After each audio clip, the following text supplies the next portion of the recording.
Tapos pag-arala ka agad. Maisip ko nga rin yung butis nagkaroon ka naman ng kapatid na saksakan ng gulang. Si Elaine, tumitingin sa material naman.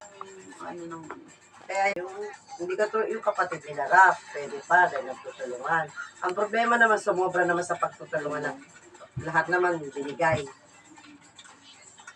Sa ano kaya hindi daw, walang umasenso na kapatid kasi pinipilit. dapat ganun, binigyan na lang niya ng 100,000.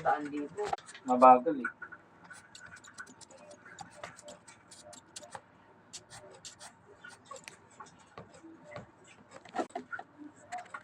Hindi na lang nasabi ni Ikay.